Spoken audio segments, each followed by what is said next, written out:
Welcome, everybody, to the podcast that is called Combo Sports Talk. This is the sixth episode of Combo Sports Talk. This show, Combo Sports Talk, is co-hosted by Shawn, Davisson, and Dustin Tran. The guy that is speaking right now is Dustin Tran. Before you do anything else, though, please subscribe to this YouTube channel called Combo Sports Talk. That would be greatly appreciated. There will also be the podcast version of Combo Sports Talk that will be released via Anchor. Anchor distributes the Combo Sports Talk podcast into many podcast apps, particularly Apple and Spotify. Remember to follow our Instagram. It is called @combo.sports.talk. Our Twitter has still not been set up yet, but be patient, guys. We are working on that. It will be created very soon. Hopefully, we'll get it created by the end of this week or whenever the next episode will be. We are working on that. Those pages will show quotes, rankings, previews, short clips, maybe even recaps of what happened in our episodes.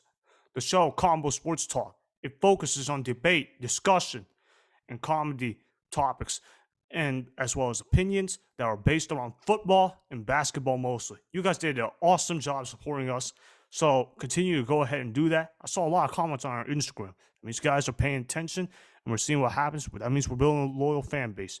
Thank you. So, like I said, you guys did a great job supporting us. So, continue to go ahead and do that. It will help the show, the podcast, the socials grow even more. Shawn, NBA draft coming up. You hyped up for that? Because that'll be the main focus of Combo Sports Talk today. Oh yeah, tomorrow we haven't gotten to cover it much. I was on vacation a little bit, got sidetracked from the show. Now I'm back and I'm super hyped to talk about the NBA draft. One of my favorite things of the year for the NBA.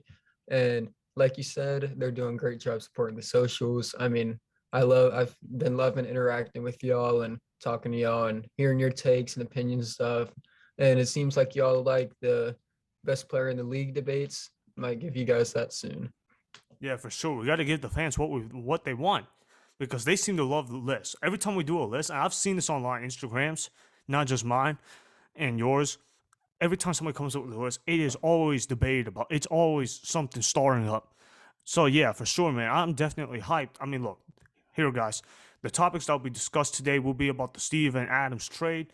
And then we're going to be talking about the Aaron Rodgers situation. He's going to come back to the Packers. And then we're going to have our most hyped up topic of the day, in my opinion, the NBA mock draft. It will be lottery only, no trades though. And then we got the Oklahoma Texas situation going on. We'll also be talking about that as well. And then we got the Bradley Beal situation going on as well. And when I say these topics, they are not in particular order. I'm just stating what is. All right, so those are just some of the topics that we are going to be talking about. So we have a lot to get to today. Oh, by the way, we're also going to, how could I possibly forget about this? We're going to be talking about favorite players in the 2021 NBA draft. Yes, that was something I purposefully forgot about. Yeah, so that's going to be certainly hype. So we're going to have a lot of time devoted to the NBA draft. That's what I'm trying to say. So remember, be sure to catch us on all the topics that are being talked about. So now this means that we are officially ready to get Combo Sports Talk started up. All right, so this is episode 6. We are ready to start it. All right, so what is the opening topic going to be about? It will be about the Steven Adams trade. All right, so the NBA world was shaken up with an NBA trade. No, it was not an NBA star that got traded. Instead, the trade involved the Grizzlies and the Pelicans. That obviously has to be the opening topic of episode 6. Anyways, though, according to Adrian Wojnarowski, the Grizzlies received Steven Adams, Eric Bledsoe, the 10th overall pick, the 40th overall pick. It came from the Bulls originally, then went to the Pelicans. Now it's on the Grizzlies. And a 2022 top 10 protected LA Lakers first round pick, while the Pelicans received Jonas Valanciunas, 17th overall pick, and the 51st overall pick. Originally came from the Trailblazers, then went to the Grizzlies. Now it went to the Pelicans. Before I say anything else, though, I have to go ahead and present you guys with the topic question. Who won the Steven Adams trade, Grizzlies or Pelicans? All right, I'll start us off. It was a really good trade for both sides. Both sides got a lot of talent, and I think it helps both teams. I do think the Pelicans won just a little bit more. I think that they cleared over 20 million in cap. They have room to sign someone like Chris Paul, Kyle Lowry, Mike Conley, bring back Alonso, which we both think is key for this team. They also clear up the paint. that's so important. And instead, they get someone who shot about 37% from three last year in Jonas Valanciunas. And I sent you the statistic I saw. It was about 24% of Zion's shots were clogged up and contested in the paint. And Giannis, his was only at like 10%. So you see what happens when you get a clear path and clear lane. And this will help out Zion extremely. And, they also get the 17th pick. They have to give up the 10, but, you got to sacrifice it. But I love it for the Grizzlies. They get a big anchor in Steven Adams. They have a guy who's going to set Ja amazing screens, roll great. And I think it was great for them. They also get the 10th pick. And, they also probably get the Lakers first round pick next year as well. So I'm really excited about this for both sides. I think both GMs did the right thing. Are you kidding me, man? Yeah, I mean, yeah, it's a great trade, but I think Memphis won this deal. I think, at first I thought it was more of a split. Then I think about some more, and I think that the Grizzlies, they kind of won this trade rather easily. And let me tell you why. All right, Steven Adams, the Grizzlies, they need rim protection. They get rim protection. All right, they're going to get Ja amazing screens. All right, and I know Valanciunas was pretty good, but Steven Adams fits this team better. And plus, this team is already elite in terms of the wing positions as well. Their biggest need was a center. They got a rim protecting center. That's really good. You know what's also good? They get a top 10 pick as well. They can add on to a core that's already, made the NBA playoffs already. This is an underrated young core.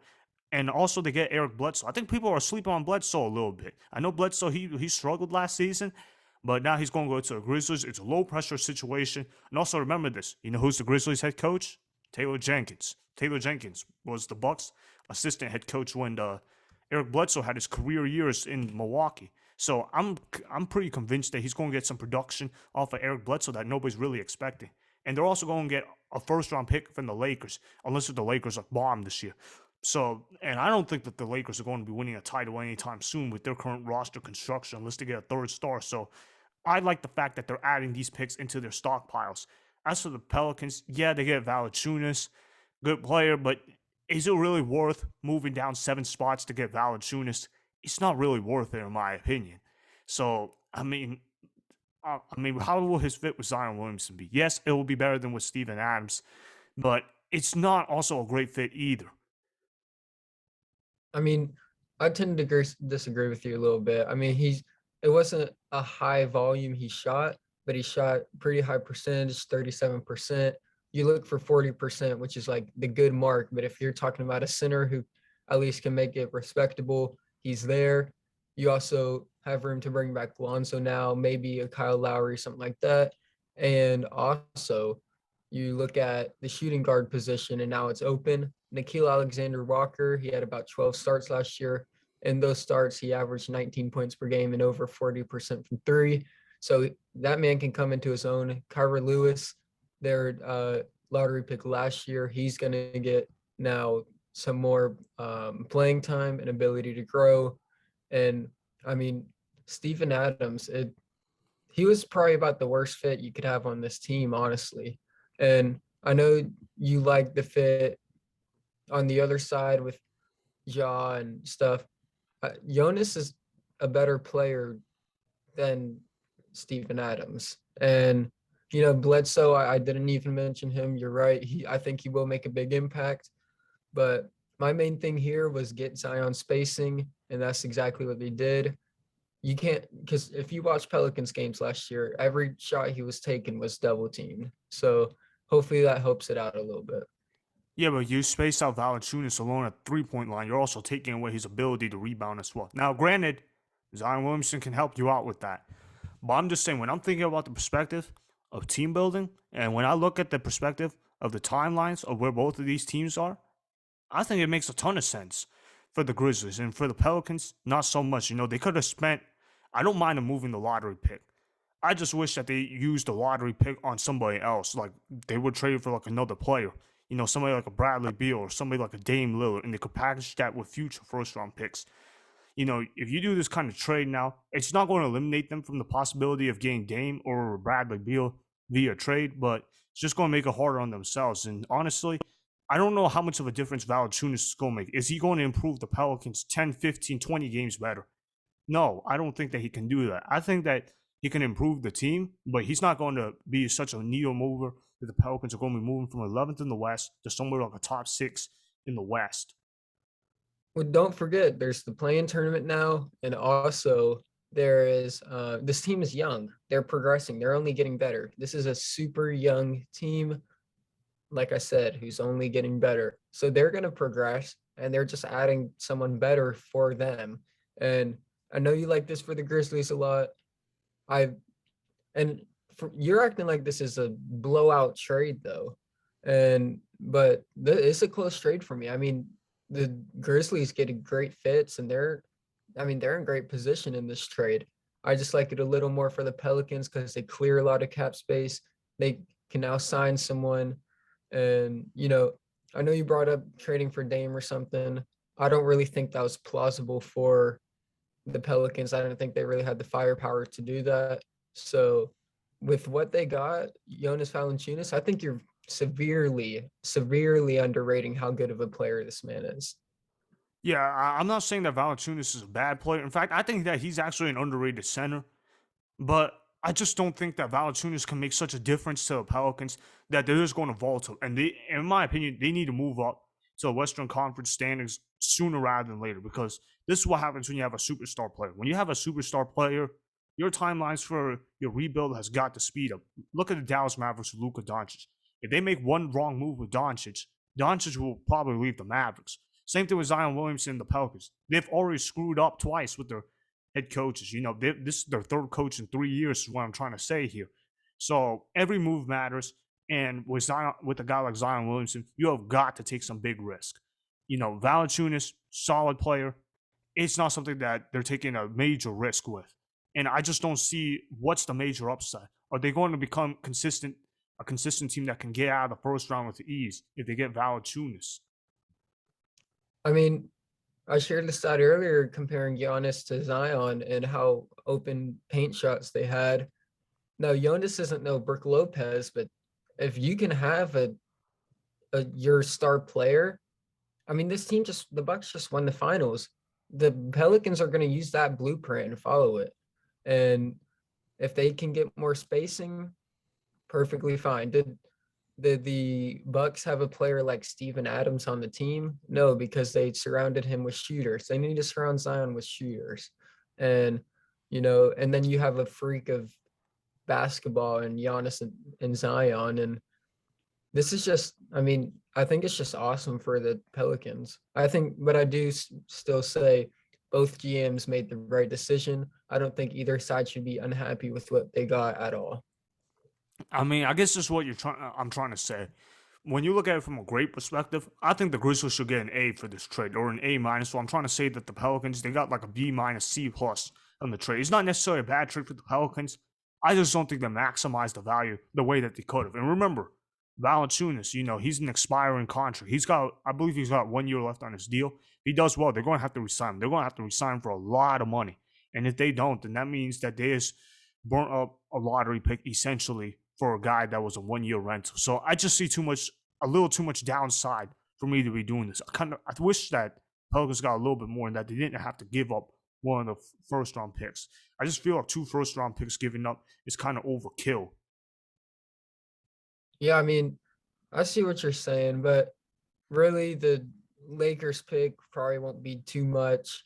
And, they gave up Bledsoe, who wasn't a good fit, gave up Adams, who wasn't a good fit, and they got their new coach in. He's gonna, he's gonna run his offense the way he wants. He clearly didn't see these guys fitting in the offense.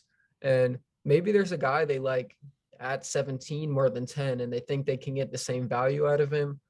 Maybe that's what they see as well. You never know. I don't think they just move back from 10 to 17 like that without having some sort of plan. But yeah, I mean, if I had to give grades for this, it'd be A Pelicans, A minus Grizzlies. Like it's right there. Like it's super close. But to give them a B minus or C plus, I don't really see where you're coming from. Yeah, well, I think we can just agree to disagree. I think for me, it's just more of you just gotta use your assets a little bit better. While I think you are like, all right, well, the spacing is good and stuff like that. We'll just accept that instead of rather try to pair it with another star or something like that. Well, I just love the We have Grizzlies fit, two, and you did. So I'm just trying to point that out. But hey, at we have least the two Pelicans cleared. all-stars. That's true. But hey, at least they cleared up cap space, so that's good too. Could get a third all-star with all that cap space to just clear it up. Hey, if they get an all-star out of all of this, I'm going to say this is a decent trade for the Pelicans. But I'm just saying, as of right now, as we're speaking, but we're just assuming a lot of things are going to happen. We'll revisit this later in the offseason. You ready to move on to the next topic?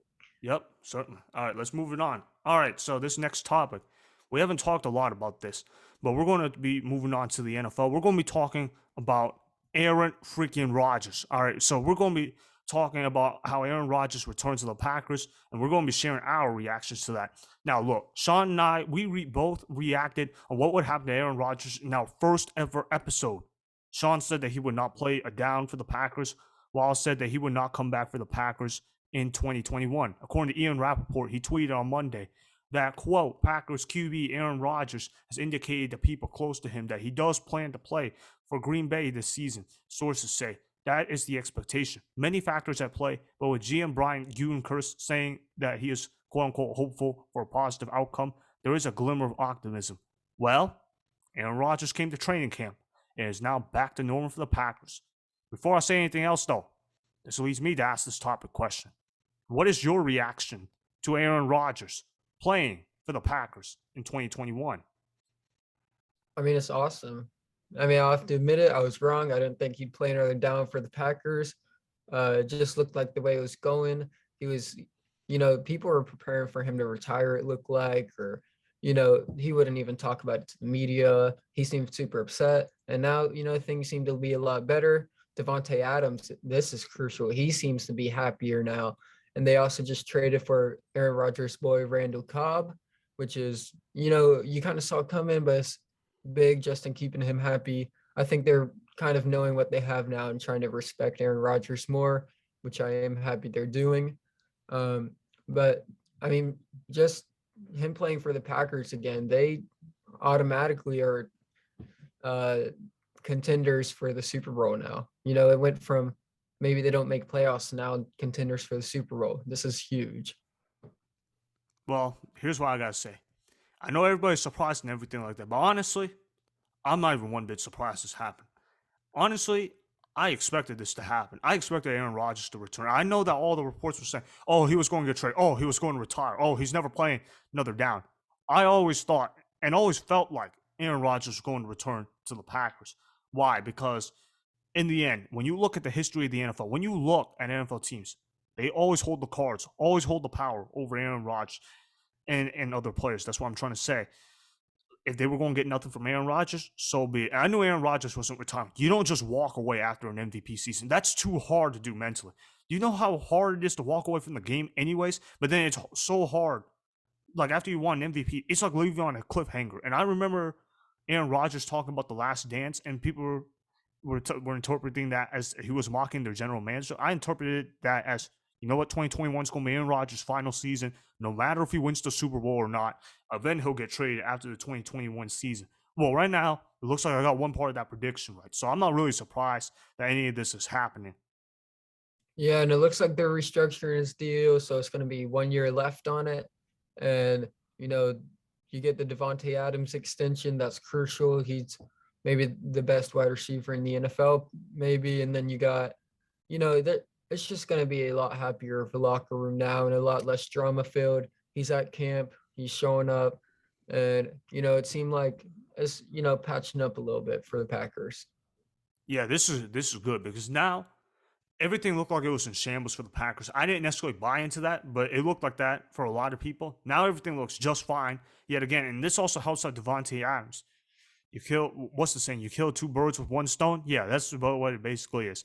And I got to correct you on something. You said there was 1 year left on Aaron Rodgers' deal. It's actually 2 years left. Well, Now he can no, void. they are restructuring it, I think, to where it's only one, right?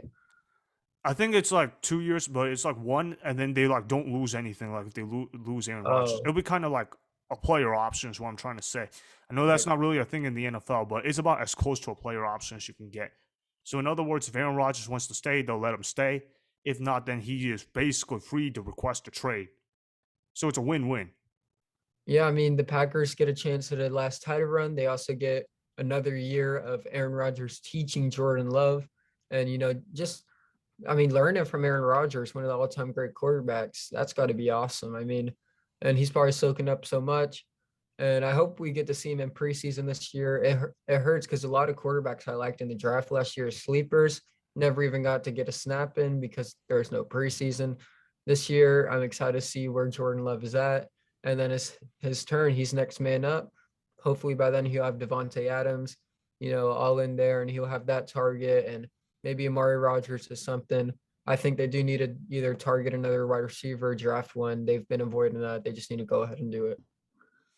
All right, yeah, I see where you come from with that, and yeah, I'm honestly I think Jordan Love has mixed feelings about this. On one hand, he's probably disappointed he's not going to play, but on the other hand, he knows that hey, we're going to have one more run at this title thing with Aaron Rodgers, and then I'll be all set and ready to go. I think people are sleeping on Jordan Love. Jordan Love is an underrated player. Everybody keeps saying, "Oh my God, Jordan Love was not going to be in the first round." That's not a true narrative at all. In fact, when we were looking at the mock drafts, and you can vouch for me on this, there were people saying Jordan Love was better than Justin Herbert. And I also heard this about the Aaron Rodgers report as well. I heard about this yesterday. I heard that the Packers tried to execute a trade to like pick 6 so they could pick Justin Herbert and they could send Aaron Rodgers to the Chargers. So they were already thinking about getting a successor because you know why? The Packers were probably having the same thought process of what we were thinking. Herbert and Love were the way to go. Yeah, no, I mean, my two, I mean, I liked Burrow a lot, but Herbert was my quarterback one and Love was my quarterback three, I believe.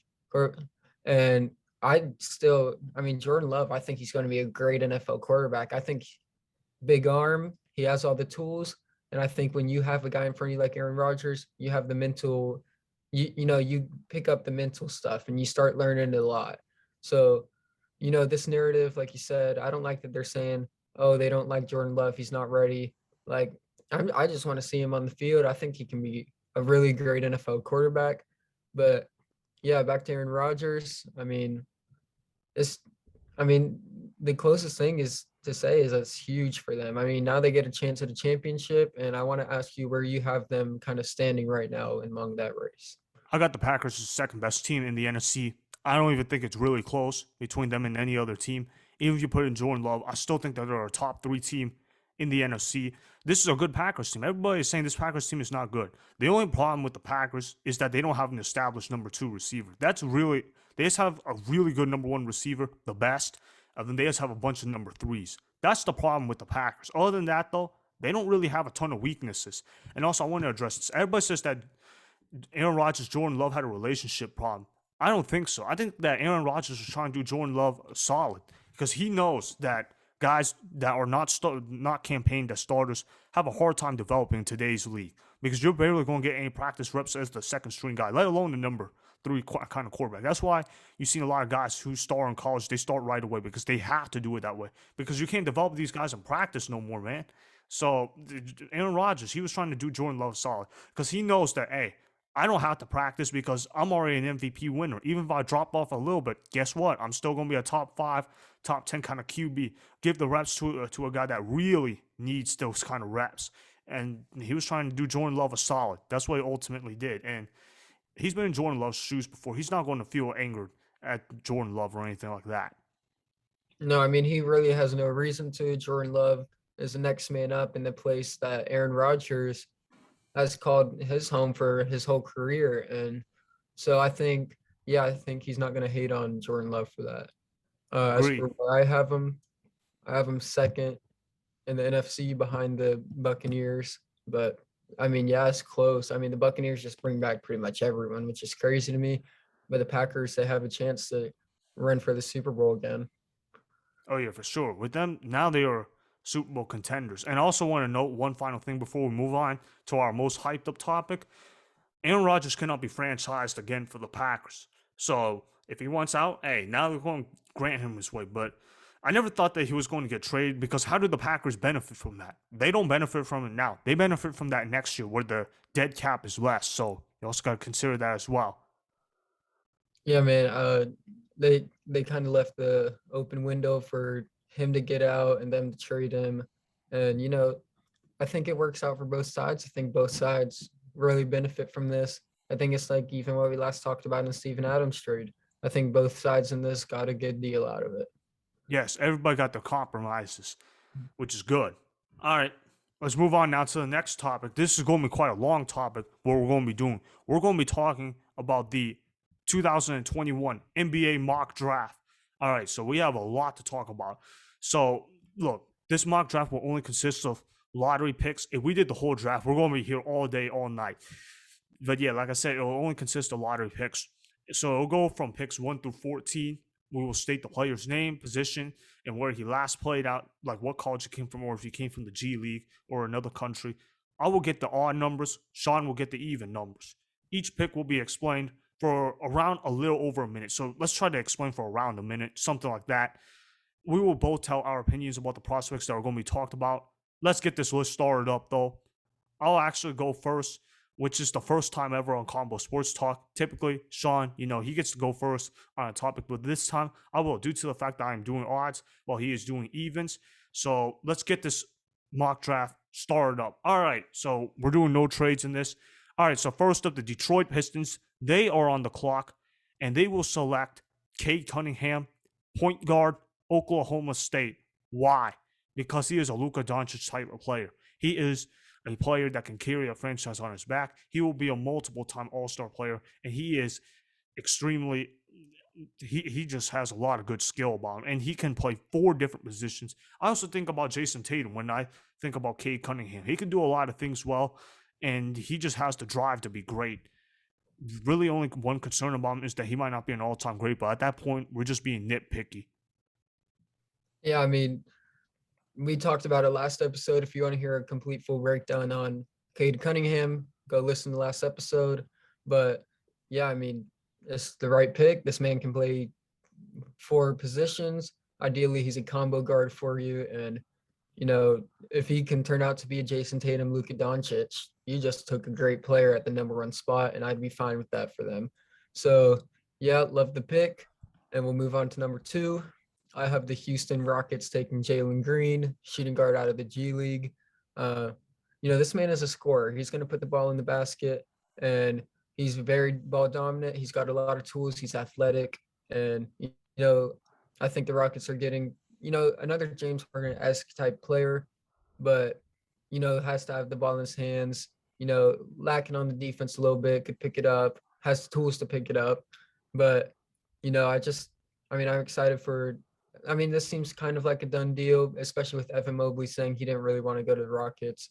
I think Jalen Green's going to go to the Rockets, and I like what they have here in Jalen Green. Yeah, I agree with you about that. And I actually like Jalen Green a lot. He reminds me a little bit of Kobe Bryant. But that's just your 2 cents about that, my 2 cents. All right, let's move on to the 3rd overall pick. Cleveland Cavaliers, they're on the clock. They're going to select Evan Mobley. He's a power forward / center from USC. Why? Because this guy's Nikola Jokic, like underrated passer, can dribble the floor, can facilitate the offense, and he can just do everything you can about ask him offensively. He can shoot the 3, he can drive to the rim, he can dominate in the basket, he can get his rebounds.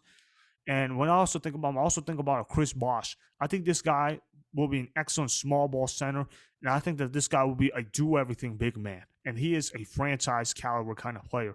Evan Mobley, he's going to be a guy that will make a lot of teams proud over the years, and he's going to help out the Cavaliers. He's going to help unlock Colin Sexton's potential and take his game to the next level, because I'm really liking Colin Sexton, and I think that he is due for an even bigger breakout season. Cavaliers might be a team to sleep on next year.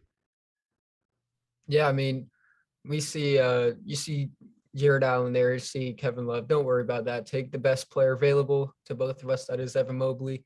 Do it all guy. He can do everything on the floor. He can be a point guard if you need him to. Like, he's that good. So I'd be super excited. Looks like that's probably going to happen too, unless there's a surprise. But I'll go ahead and take us to number 4. I have the Toronto Raptors taking Jalen Suggs, the point guard out of Gonzaga.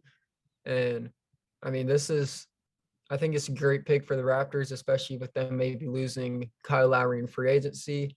Jalen Suggs steps in there and he gives you star potential right away. And guess what? He doesn't have to have the ball in his hands to be awesome. I mean, at Gonzaga, he didn't always have the ball in his hand. He was surrounded by amazing talent all the time. So he knows how to, be an off ball player, which is exactly what you want. Yeah, I agree with that.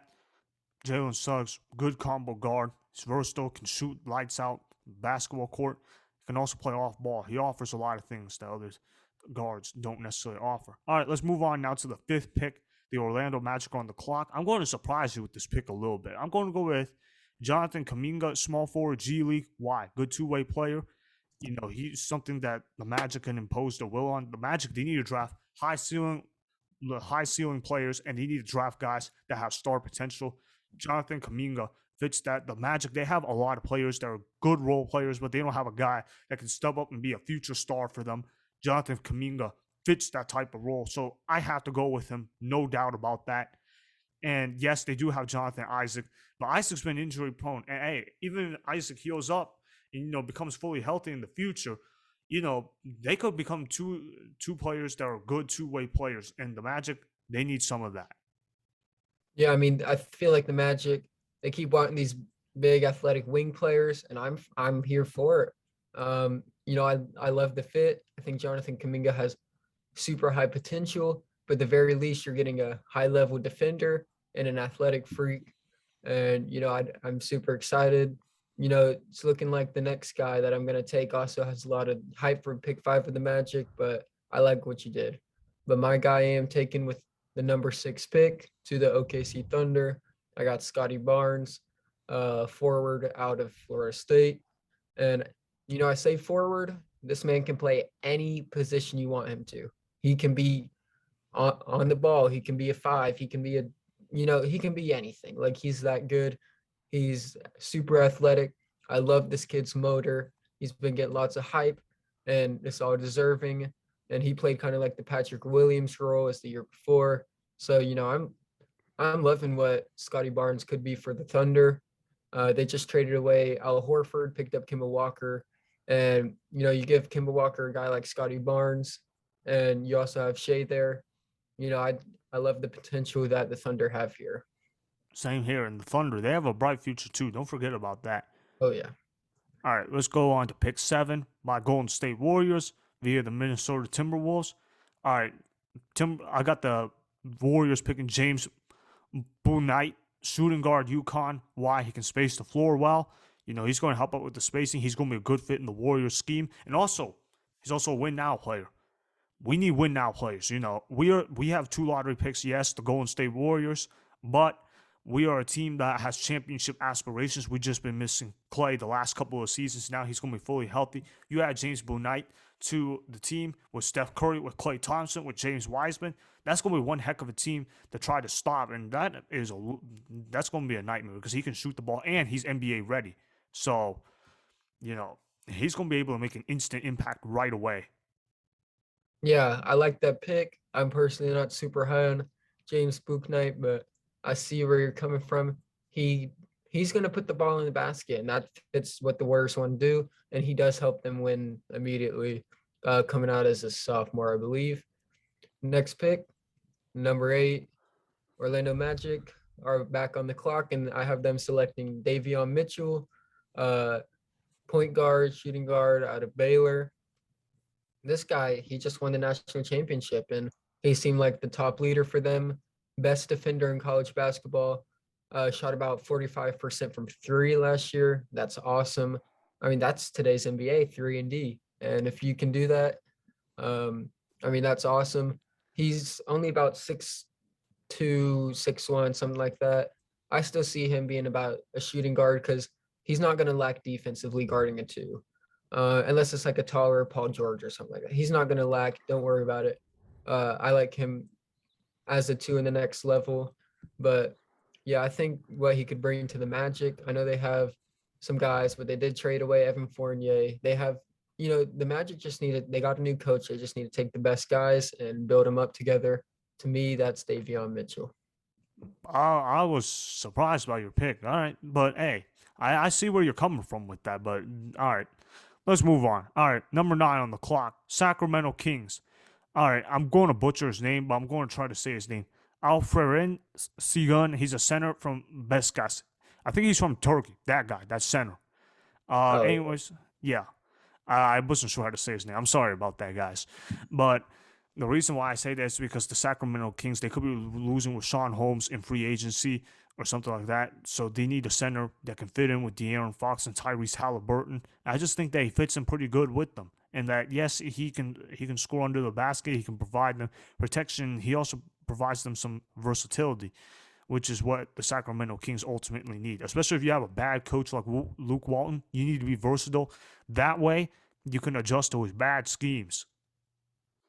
Yeah, I mean, I completely agree with you. The Kings, Rashawn Holmes, he's going to get paid. They're going to need to fill that. I like the pick. I just don't really know too much about that guy. He's rose on the scene a lot recently. So, I just don't know a ton about him. But yeah, I mean, with all this hype he's getting, I can see why you would go that way. Next up, number 10. This is a tough pick for me, but I believe I want to go in the way of um, Franz Wagner, small forward out of Michigan. This guy is he's been a smart player for Michigan. He's led them a lot to being, a pretty dominant team. And I like what he has for the Grizzlies. They'll probably lose Justice Winslow. They're not picking up his option.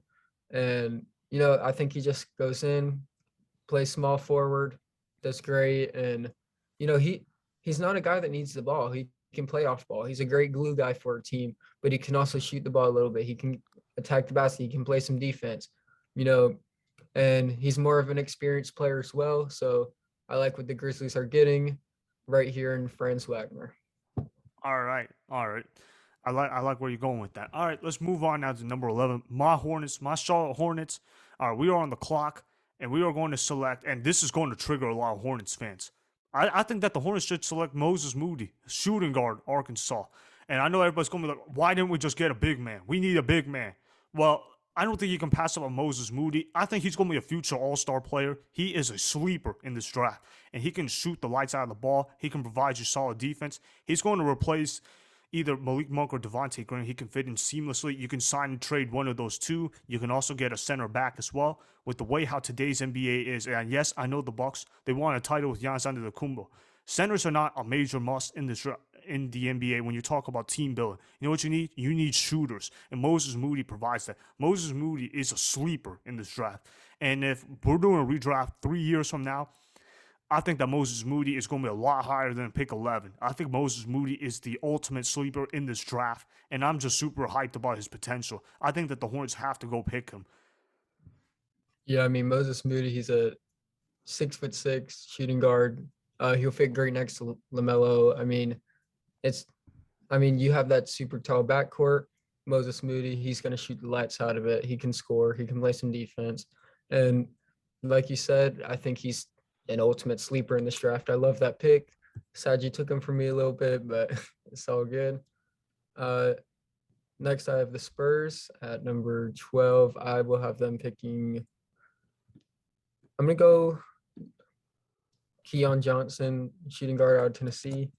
Um, I think he provides a player who's going to score some more. They have really good point guards who know how to facilitate. They have some big men, but shooting guard, I think they need a little bit.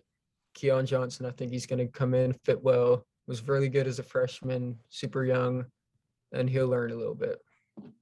Yeah, I see where you're going with that, definitely for sure. I'm not necessarily on board with that pick, but if you want to go there, I wouldn't blame you. All right, let's move on now to pick 13. All right, Indiana Pacers on the clock. They're going to select Jaden Springer, point guard slash shooting guard, Tennessee. I like the fact that he can play multiple positions. I like the fact that he's NBA ready. I like the fact that he's Marcus Smart like. He has tenacity on defense. Yes, he does have trouble facilitating. That is a concern. But I believe that Carlisle can help him develop in that area. He's a good coach. He's going to be able to help him out in that area. and he can space the floor. He can play defense, and he's just going to provide instant impact for the Pacers. And the Pacers are a team that is trying to go all in on making the playoffs and making some noise in the playoffs. And James Springer, he fits in that role well, and Carlisle's going to coach up his weaknesses. Yeah, man, like the pick. Yeah, I think Jaden Springer's really good. I got to see him a lot in high school, his sophomore year, back when he was our rival school in high school. And we played him in the Final Four in the States. We beat him, but you could see as a sophomore he was going to be a star. Um, my next pick, Warriors are on the clock. I I'm gonna pick Corey Kispert, small forward Gonzaga. He didn't leave off on a great note in the national championship, but you get a veteran here, you get a smart player, and you get a guy who can shoot the basketball, fits in super good with them. Uh, and that's the 14th pick that concludes the lottery. And I'll let you talk about Corey Kispert. But there are a lot of guys on this list we weren't able to fit in the mock draft. And I think you'd agree with that. There's players we wanted to fit in, we just couldn't. And we'll talk about them more next topic, though.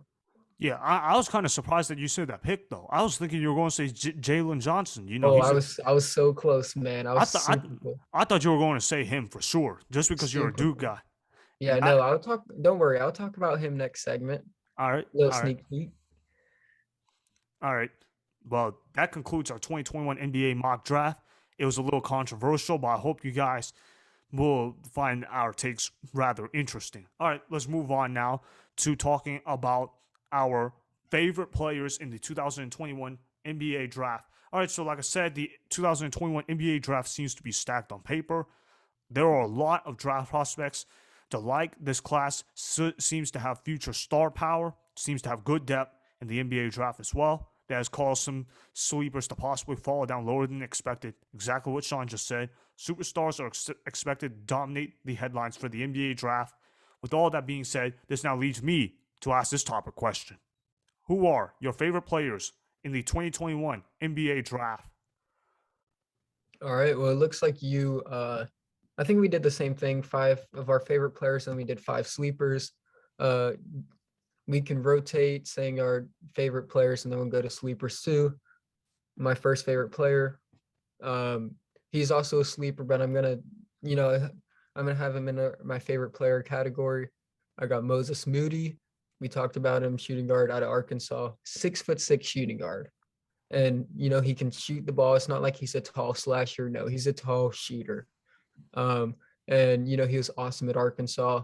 I really like Arkansas as a program, and this man fits today's NBA.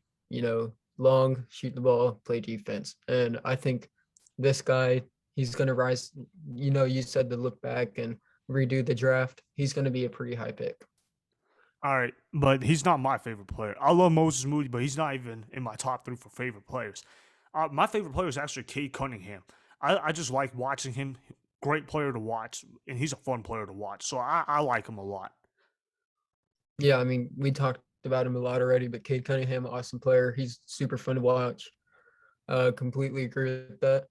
My number two, well, we might have a little bit of overlap too, and that's fine. But my number two is actually going to be Evan Mobley. And we talked about him, center out of USC, do it all guy, 7 feet tall, today's big man. He can afford to put on a little weight, but also I'm fine with that he's thin. He's super good getting up and down the court, and I'm perfectly fine with that. Yeah, agreed. Evan Mobley's my number two. Love his skill set. Love the fact that he plays with Nikola Jokic. If you don't know, Jokic is one of my favorite players in the NBA. Now, I'll probably come up with a list for my favorite players in the NBA at some point. But when I think Evan Mobley, man, he just reminds me so much. He's either going to be an MVP winner or he'll be playing for a championship team somewhere down the road. Let's move on now to number three. My number three, uh, he's actually a player who did not get picked in our mock draft, and I'm so upset he didn't because I wanted him to. I just couldn't find a spot for him. But my number three is Kai Jones, center out of Texas. This man he's a little bit like Evan Mobley. They're both kind of on the thinner side. Both have shooting potential, and they're just super athletic. I just think Evan Mobley's on a different level.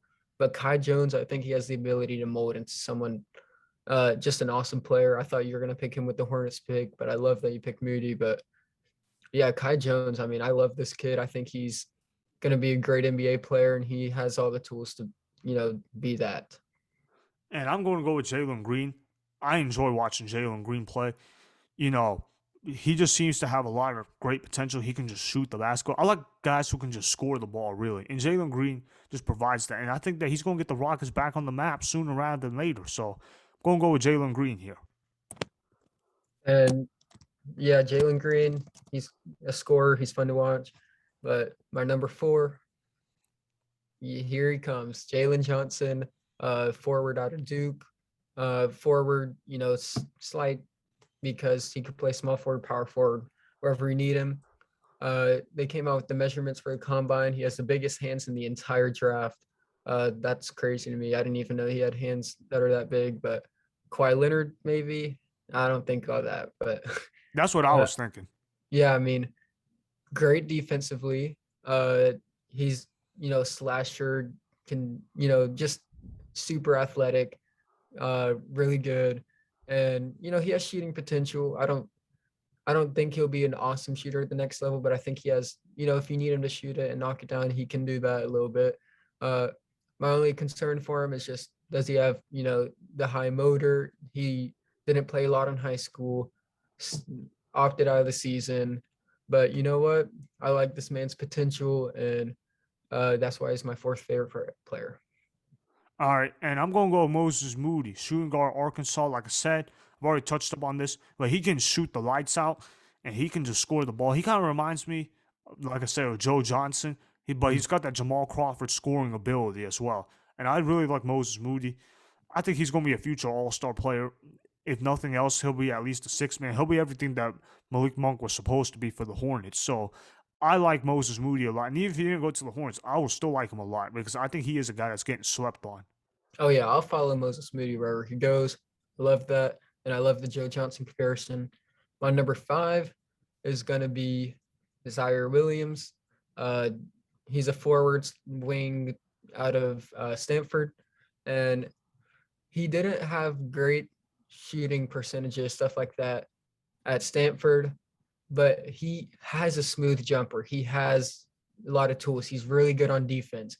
And I think if, a team can figure out like why he had shooting slumps and all that at Stanford, I think we'll be talking about this guy should have been a top 8 pick in this draft. Um, so I love Zaire Williams. I love all that he can be. I just hope they figure it out for him. And my number five will be Jaden Springer. He's a point guard, shooting guard from Tennessee. Again, I've already touched this up on him, but I like the fact that he brings in energy. He can shoot the three ball. He can provide defense. He's everything that you're looking for in a modern day combo guard, except for the fact that he can't facilitate. But if he can fix up his problems with being able to facilitate the offense, this guy will be looked at as, oh my goodness, how did we let this guy slip past the top seven? This is ridiculous. Some teams should have picked on him. I love Jaden Springer's potential. He can do a lot of things on the floor, and he just provides a lot. Yeah, I mean, he played last season with a hurt ankle. Like, that's crazy to me. A lot of what he does is about getting off the ground and getting to the basket and stuff. Uh, And you saw what he did with the healed ankle. He had one of the highest verticals in the combine. yeah, this dude is a grinder. All right, and so we've listed our five favorite players. I just want to say this for the people that we have not gotten to. So I want us to run down quickly about our five honorable mentions that we have for players that we do like, but we didn't necessarily include them in the top five list. Yeah, I'll run down my 5 more lists just real quick. Greg Brown, power forward out of Texas, super athletic. I think he has all the potential. Should not be a second round pick. Believe me, should not be a second round pick. Second is Josh Giddey from shooting guard out of Australia. He's also can be a point guard. He's super tall. I think he's like 6'6", 6'7", something like that. He can be a point guard though. He's a facilitator, and you know it's a great place to start when you're going to the NBA. Number 3, DJ Stewart, point guard slash shooting guard out of Duke. He's a guy who just lit up the basket at Duke. He could put the ball in the basket. Another Duke guy. And I have one more Duke guy I have to mention, Matthew Hurt. He's a power forward slash center out of Duke. And this man, I don't know why he's not being talked about more. He's a stretch big in today's NBA. I don't see why he's maybe being undrafted. This man is a steal. He's gonna shoot the ball for whatever team needs him. And my last one is Charles Bassey, center out of Western Kentucky. And this man's just a freak on the floor whenever you watch him. Anytime you watch a Western Kentucky basketball game, you see this guy. All right, and my 5 honorable mentions are going to be Kai Jones, center from Texas, Day'Ron Sharpe, center from UNC, Zaire Williams, small forward from Stanford, Amar Celia, he's a power forward. He's from I think he's somewhere from Africa. Basically, he's an international guy. I just don't know how to say the name where he's from. And Ayo Dosunmu, point guard, Illinois. Why do I say that? Because when I look at Kai Jones, I think about Jackson Hayes. You know, he's able to impose as well. So that's why I like Kai Jones. He's a modern day big. I just like to watch him. Then I like Day'Ron Sharpe. Not necessarily because I think that he's going to be a good player, but just because he brings back old memories. He reminds me of Al Jefferson. Al Jefferson was one of the first players that I watched in the NBA. So it just brings me back memories. It also helps that we got the UNC connection, Day'Ron Sharpe and I. So I'm a little biased about that. Then we got Zaire Williams. Like I said, I like him. He reminds me of Rashard Lewis. He can space the floor well. And if he can get the consistent, people are going to wonder why he was drafted so low. And then we're going to be, and then Amara Celia, he's going to be a good rim protector. He's going to be able to, he's got some facilitating ability. I'm actually going to say he reminds me a little bit of Serge Ibaka with this rim protection. And then, like the last one I want to run over, Ayo Dosunmu, point guard, Illinois. I like the way that he can facilitate. I like the way that he can shoot the basketball. He reminds me of DeLone Wright. Yeah, I mean, I have no problems with the guys you picked. And we could talk about the draft all day. Unfortunately, we do not have all day, but I know we're both excited for the draft tomorrow. Yes, definitely. We're going to be hyped up for that. And I know you guys will be too, because if you guys are hyped up to watch this, you guys would definitely be hyped up to watch the draft. All right, let's move on now. Let's talk about Big 12. Let's talk about that conference. We're going to be moving on to the NCAA. We got a lot going on. All right, so like I said, let's talk about Big 12 and what's exactly happening. What I'm trying to say is that Oklahoma and Texas have officially moved from the Big 12 conference to the SEC. Rapid changes coming in college football and college basketball. The effects of the NCAA, as we all know, are felt. There have already been ripple effects across the Big 12 conference. Who knows what might happen to it? I mean, it is curious to say the least. With all that being said, this now leads me to ask this type of question. What will happen to the Big 12 conference moving forward? Well, a lot of people were saying a lot of group of five teams, Houston, or not USC, UCF, those teams, Memphis, Cincinnati, those teams are going to try and join the Big 12. I don't think that's going to happen. I think these teams are going to disperse. Unfortunately, some will have to go down to group of five even maybe, but I think they're going to disperse and it's going to be 4 Power 4 conferences.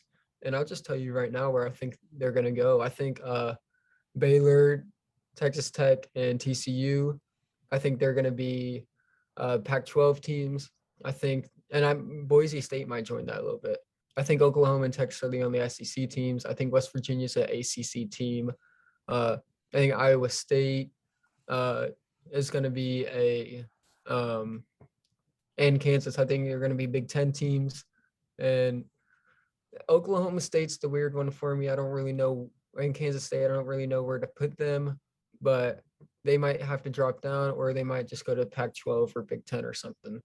But yeah, that's my prediction for it. All right.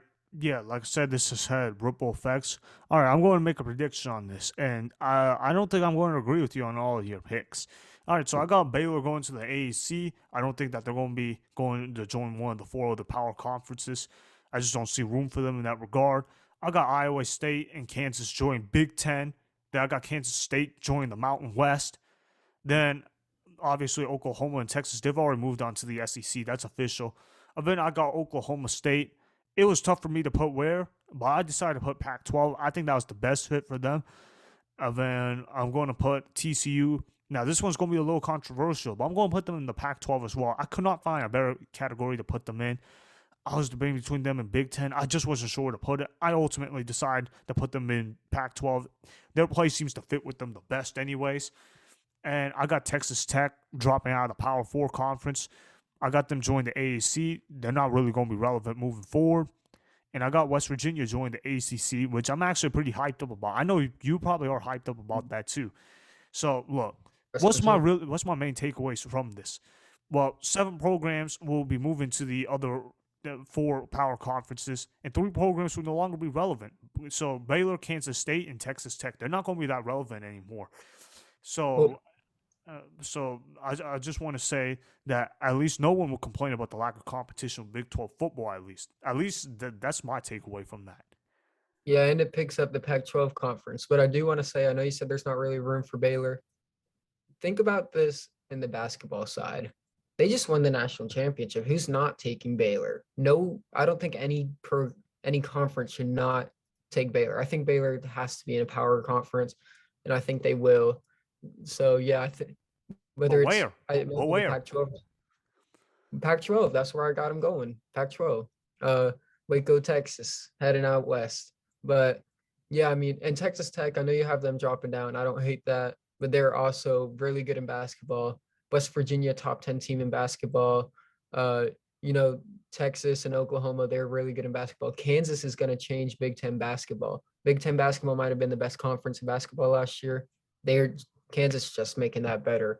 But yeah, I don't really have a problem with Kansas State dropping down at all. I think Kansas State to the Mountain West is actually a great fit. Yeah. See where you're coming from. I mean, I suppose that if they really wanted to include Baylor, I mean, to me, it just comes down to Baylor and TCU. That's what's going to come down to. Are they going to accept one of the, one of those 2 programs into the Pac-12 because they can't take in both. You can't take in everybody. That's just not reality. That's what it is. So to me, it's just I don't know. It could go either way. And Yeah, and I have no problem with TCU joining the Pac-12. I had that as well. I also want to note this as well. Remember Matt Rule? He came from Baylor. It looks like he left just at the right time, man. He timed that perfectly because now if he had stayed at Baylor, he would have lost relevancy and nobody would have cared about Matt Rule. Now Matt Rule, he left for the NFL when the chance jumped right. Man, he couldn't have timed that jump better. That's all I got to say. I'm just amazed at his ability to have predicted that Baylor was going to fall down a little bit into irrelevancy. Because even if they fall down, the Pac-12, they're still going to be in worse shape than what they were when they were in the Big 12. Yeah, man. I mean, Matt Rule definitely left at the right time for Baylor, jumped to the NFL. And Lincoln Riley, he's staying. He's gonna stay. He's gonna battle it out in the SEC. I always was a strong believer that Oklahoma would win a title under Lincoln Riley, but they might be missing their window. This year is their window, in my opinion. They have veteran quarterback. They have lots of targets, and I think we said this before. I kind of said it. I like it for games. I don't really like it from like making sense perspective for them. But so yeah, Oklahoma, they have to hit their window now. Oh, yeah, for sure. Definitely. All right, so what did we really take away from this? Look, guys, Big 12 football, Big 12 basketball, whatever you want to say, whatever you want to associate Big 12 with, it is dead. Instead of the Power 5 conferences, it will be the Power 4 conference. All right, there's just going to be no more Big 12 as far as what I'm concerned, at least on a major level. I mean, there'll be teams that scatter somewhere in the Power 4. Maybe they can get some other teams to fill into the Big 12, not really relevant teams, while others will move to lower D1 conferences. I mean, honestly, I just think that we just need to end this topic by saying RIP Big 12. It was a good run when it lasted, but it's basically over now. Yeah, I agree with you. I think the Big 12 falling apart. It's done pretty much. Yeah, for sure. Big 12, RIP, it's over, man. All right, let's move on now. Let's move on now to the NBA. Let's move on back to that. We're going to be talking about Bradley Beal. All right, so there were Bradley Beal trade rumors going on. Bradley Beal, he's got 2 years, a little more than $71 million left on his contract with a player option in 2023. That's basically the second year of the contract. He is expected to opt out. The Wizards are in purgatory right now, However, on the Woj pod, Adrian Wojnarowski stated that Bradley Beal has not told the Wizards that he wanted to be traded.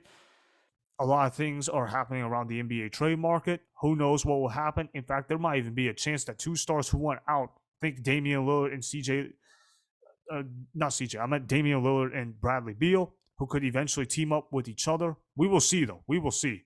With all of that being said, this now leads me to ask this top question. What will happen to Bradley Beal this offseason? I'm excited to hear your take on this. We haven't really talked about this personally too much, but I think Bradley Beal, well, I think one of the Wizard starts gets traded, Russell Westbrook or Bradley Beal. I think Russell Westbrook's just been traded way too much recently, and I think he's probably going to stay in Washington. I think Bradley Beal does get traded. Where that's to, not completely sure. I know Lakers are an option, but they're always an option whenever trade talks come up. But yeah, I want to hear what you think about this. Um, yeah, Bradley Beal, he's been in trade rumors for years and years, man. Like, there's been always a lot going on with Bradley Beal. Nothing's ever materialized. I don't think Bradley Beal will get traded this offseason. Because look, the Wizards, they had a strong finish to the season. They went 18-7 in their last 25 games. They hustled from the 13th seed in the East to the 8th seed in the East, and you could say that the bad start that they had last season was due to COVID-19. I mean, they had to take 2 weeks of basketball off. They had players on the COVID list. They had a lot going on. So when you Yep. look at the Eastern Conference, they got talent. Russell Westbrook, Bradley Beal, they're good enough to be a playoff contender on its own. Are they a title contender? No, but they're when everything is fully healthy, they're a top 6 seed team in the Eastern Conference. They're going to be tough out to play against. So I don't think Bradley Beal is going to get traded. He's loyal to the Wizards. The Wizards have no real incentive to trade him. If they trade Bradley Beal, they got to trade Russell Westbrook too. Russell Westbrook, he's been traded way too many times in his NBA career. Great player, but he keeps getting traded like he's a bad player on a bad contract. So I just don't see how the Wizards are going to trade them, at least not now. Now, if the Wizards start out bad next year, then yes, I see Bradley Beal and Russell Westbrook getting traded. But right now, no, I don't see a trade happening. Yeah, I actually kind of agree with you. I don't think a trade happens right now, but I think when trade deadline comes around next year, Bradley Beal might be the poster boy for the trade deadline. And if they're not doing well, they need to make a change. Maybe they're starting to want to tank a little bit. Ship out Bradley Beal, you know. But yeah, I kind of agree with you. Maybe it doesn't happen this off season, but I think it might happen during the season next year at some point, or even could happen this off season. But what are some potential landing spots if you did get traded, do you think? Well, I came up with top three. I could run down through many more, but I got to get to the point. All right, so I got the Celtics as being the number one destination. And then I got the Mavericks number two, actually. And then I got the Warriors number three. All right. Why do I say that? Because Jason Tatum and Bradley Beal are buddies. They fit in well.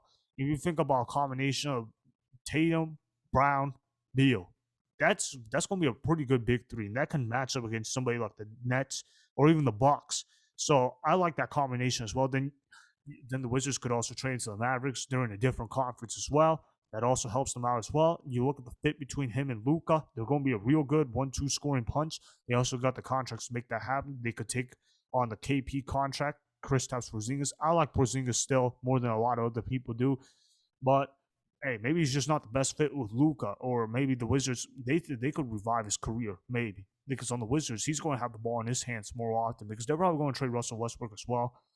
I think I'm going to go with the Golden State Warriors. I mean, obviously a lot could still happen, but the Warriors they got trade pieces to play with. They got young prospects to play with. They got draft picks, and Bradley Beal could fit in with Steph Curry relatively well. These are two guys that can score the basketball really well. And don't forget about Klay Thompson too. Don't forget about him. Yeah, I mean, I love the options you presented. Klay Thompson might be my favorite player in the NBA. Definitely top three favorite player in the NBA. Can't forget about him. But I really think I really love the Mavericks option you presented. I think Luka's kind of like a point guard in his own now, and having Beal next to him, I think that'd be awesome for him. Maybe they attach Kristaps Porzingis. Maybe they find some other players to throw at him. But if they want to make this work, they can. They can get Bradley Beal, and honestly, I would love that fit. Luka would get a true star next to him, and like you said, I'm also pretty high on Porzingis. I'm not giving up on him or anything, but maybe like you said, it's the fit, and I think Bradley Beal could be a true star next to um, Luka Doncic. Yeah, everybody's acting like Porzingis is a bad player, man. Like, I mean, he's still a productive player. He's just not a superstar kind of guy. He's still a star in his own right. I mean, to me, the biggest problem is that he just didn't show up against the Clippers in round one. That's a problem. He needs to fix that. But yeah, like I said, they can string on the KP contract to get Bradley Beal. So yes, I can definitely see that happening. But hey, remember this too, though. Bradley Beal hasn't requested a trade yet. So there's just trade rumors going on per se. But I just don't think anything's going to happen. Not much is going to materialize. Yeah, I agree. I think it's just a lot of, Bradley Beal, he's always been the one of the guys who they always throw around in trade rumors. I don't think it happens right now, but I think if a bad start happens with a new coach next year, it might be time to ship him off. I mean, the new coach is solid, though. Mm. Weston Sell Jr. He's a solid coach. Good. Oh yeah, He's a I good like him for strategist. sure. I like that guy. He's a good coach. Yeah, but maybe it might not fit with Bradley Beal. Maybe it does. We'll end up seeing. But until then, we'll keep you guys updated.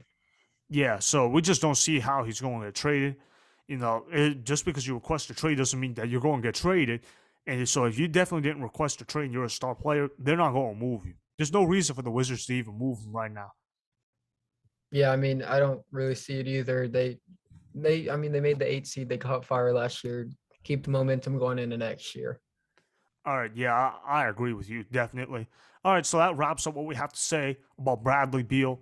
So, like I said, I got to say this to end off this episode. So, thank you for watching episode 6 of Combo Sports Talk. I really hope that you guys enjoyed the topics since they were spread out well. We talked about everything that you guys could have imagined. Let us know down in the comment section below on what you guys thought about this podcast that was done. Remember to follow our Instagram. It is at combo.sports.talk. We are still working on our Twitter account. Also, feel free to ask us questions whenever and wherever. We will answer them. Next episode, we plan to react to what happened in the NBA draft, as there will be a ton to talk about there.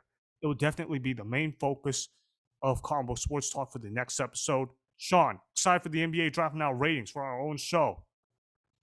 Yeah, I mean, I'm excited. And we'll have, the mock draft will be posted and everything, and we'll have some clips, so go follow it. And yeah, enjoyed interacting with everyone, and I'm excited for the draft. Favorite time of the year. Agreed, man. Agreed. You couldn't have said it any better, my partner, my co-host, whatever you want to say.